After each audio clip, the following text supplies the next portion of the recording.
January 3rd, 2024, Genesis 8 through 11. But God remembered Noah and all the wild animals and the livestock that were with him in the ark. And he sent a wind over the earth, and the waters receded. Now the springs of the deep and the floodgates of the heavens had been closed, and the rain had stopped falling from the sky. The water receded steadily from the earth. At the end of the 150 days, the water had gone down, and on the 17th day of the 7th month, the ark came to rest on the mountains of Ararat.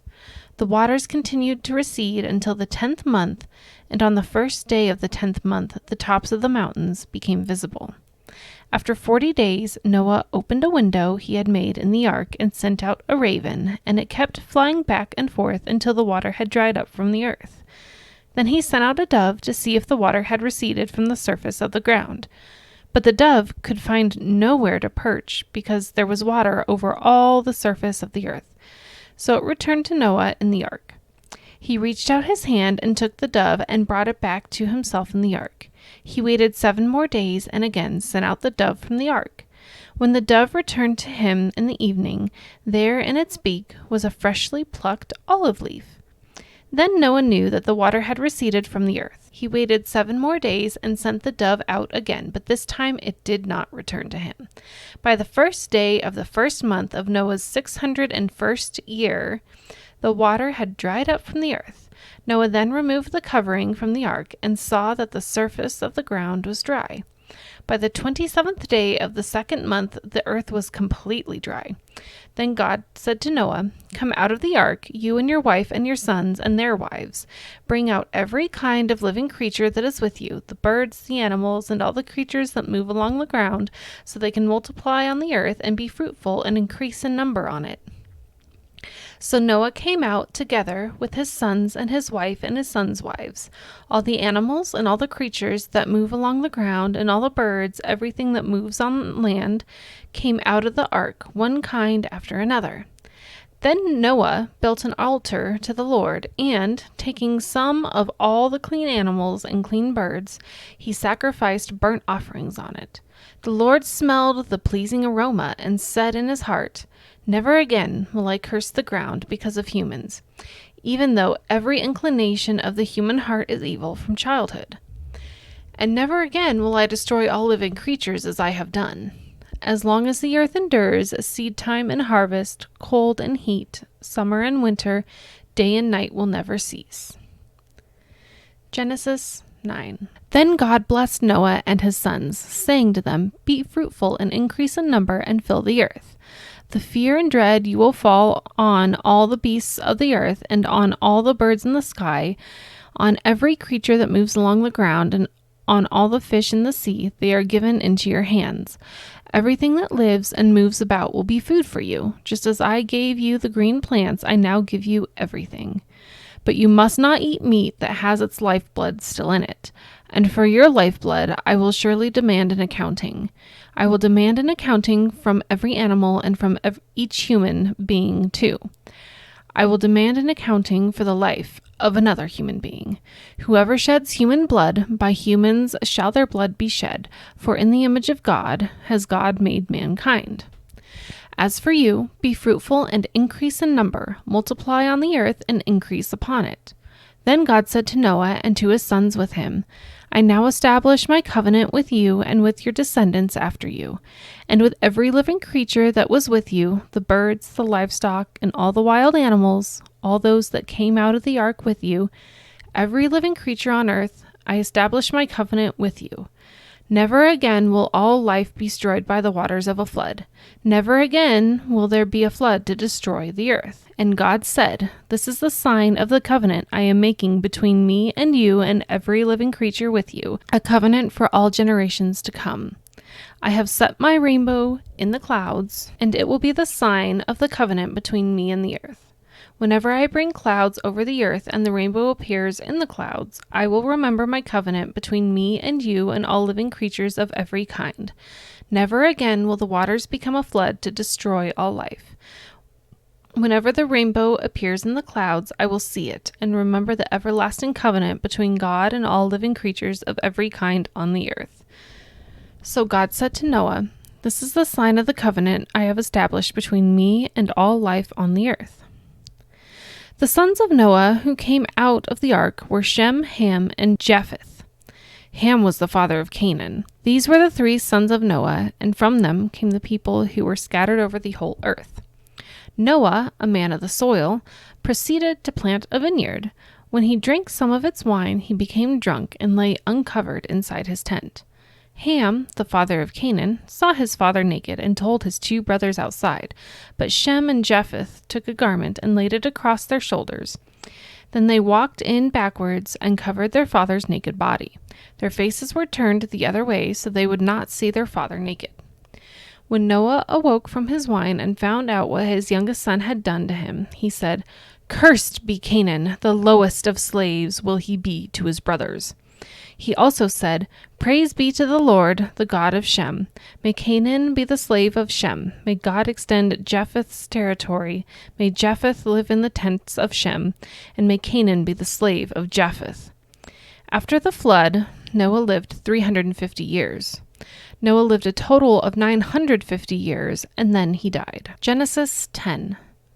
This is the account of Shem, Ham, and Japheth, Noah's sons, who themselves had sons after the flood.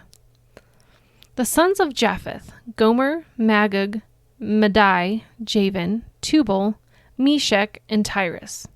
The sons of Gomer: Ashkenaz, Riphath, and Togarmah. The sons of Javan: Elisha, Tarshish, the Kittites, and the Rodanites. From these, the maritime peoples spread out into their territories by their clans within their nations, each with its own language. The sons of Ham: Cush, Egypt, Put, and Canaan. The sons of Cush: Sheba, Havilah, Sabta, Ramah, and Sabteka. The sons of Ramah: Sheba and Dedan. Cush was the father of Nimrod, who became a mighty warrior on the earth. He was a mighty hunter before the Lord. That is why it is said, like Nimrod, a mighty hunter before the Lord. The first centers of his kingdom were Babylon, Uruk, Akkad, and Calneh in Shinar. From that land he went to Assyria, where he built Nineveh, Rehoboth, Calah, and Rezin, which is between Nineveh and Calah, which is the great city. Egypt was the father of the Ludites, Anamites, Lehabites, Naphtuhites, Pathrusites, Caslahites, from whom the Philistines came, and Caphtorites. Canaan was the father of Sidon, his firstborn, and of the Hittites, Jebusites, Amorites, Girgashites, Hivites, Argites, Sinites, Arvadites, Zemarites, and Hamathites. Later, the Canaanite clans scattered, and the borders of Canaan reached from Sidon towards Gerar as far as Gaza, and then towards Sodom, Gomorrah, Admah, and Zeboim as far as Lasha. These are the sons of Ham by their clans and languages, in their territories and nations. Sons were also born to Shem, whose older brother was Japheth. Shem was the ancestor of all the sons of Eber. The sons of Shem: Elam, Asher, Arphaxad, Lud, and Aram. The sons of Aram: Uz, Hul, Gether, and Meshech. Arphaxad was the father of Shelah, and Shelah was the father of Eber. 2 sons were born to Eber. One was named Peleg, because in his time the earth was divided. His brother was named Joktan. Joktan was the father of Almodad, Sheleph, Hazarmaveth, Jerah, Hadaram, Uzal, Diklah, Obal, Abimael, Sheba, Ophir, Havilah, and Jobab. All these were sons of Joktan. The region where they lived stretched from Mesha towards Sephar in the eastern hill country. These are the sons of Shem by their clans and languages, in their territories and nations. These are the clans of Noah's sons, according to their lines of descent within their nations. From these the nations spread out over the earth after the flood. Genesis 11. Now the whole world had one language and a common speech. As people moved eastward, they found a plain in Shinar and settled there.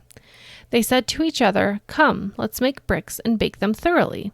They used brick instead of stone and tar for mortar. Then they said, "Come, let us build ourselves a city with a tower that reaches to the heavens, so that we may make a name for ourselves. Otherwise we will be scattered over the face of the whole earth." But the Lord came down to see the city and the tower the people were building. The Lord said, "If as one people speaking the same language they have begun to do this, then nothing they plan to do will be impossible for them. Come, let us go down and confuse their language, so they will not understand each other." So the Lord scattered them from there over all the earth, and they stopped building the city. That is why it is called Babel, because the Lord confused the language of the whole world. From there the Lord scattered them over the face of the whole earth. This is the account of Shem's family line. 2 years after the flood, when Shem was 100 years old, he became a father of Arphaxad. And after he became the father of Arphaxad, Shem lived 500 years and had other sons and daughters. When Arphaxad had lived 35 years, he became the father of Shelah. And after he became the father of Shelah, Arphaxad lived 403 years and had other sons and daughters. When Shelah had lived 30 years, he became the father of Eber. And after he became the father of Eber, Shelah lived 403 years and had other sons and daughters. When Eber had lived 34 years, he became the father of Peleg. And after he became the father of Peleg, Eber lived 430 years and had other sons and daughters. When Peleg had lived 30 years, he became the father of Reu. And after he became the father of Reu, Peleg lived 209 years and had other sons and daughters. When Reu had lived 32 years, he became the father of Serug. And after he became the father of Serug, Reu lived 207 years and had other sons and daughters. When Serug had lived 30 years, he became the father of Nahor. And after he became the father of Nahor, Serug lived 200 years and had other sons and daughters. When Nahor lived 29 years, he became the father of Terah. And after he became the father of Terah, Nahor lived 119 years and had other sons and daughters. After Terah had lived 70 years, he became the father of Abram, Nerah, and Haran. This is the account of Terah's family line. Terah became the father of Abram, Nahor, and Haran. And Haran became the father of Lot. While his father Terah was still alive, Haran died in Ur of the Chaldeans, in the land of his birth. Abram and Nahor both married. The name of Abram's wife was Sarai, and the name of Nahor's wife was Milcah. She was the daughter of Haran, the father of both Milcah and Iscah. Now Sarai was childless, because she was not able to conceive. Terah took his son Abram, his grandson Lot, son of Haran, and his daughter-in-law Sarai, the wife of his son Abram, and together they set out from Ur of the Chaldeans to go to Canaan. But when they came to Haran, they settled there. Terah lived 205 years, and he died in Haran.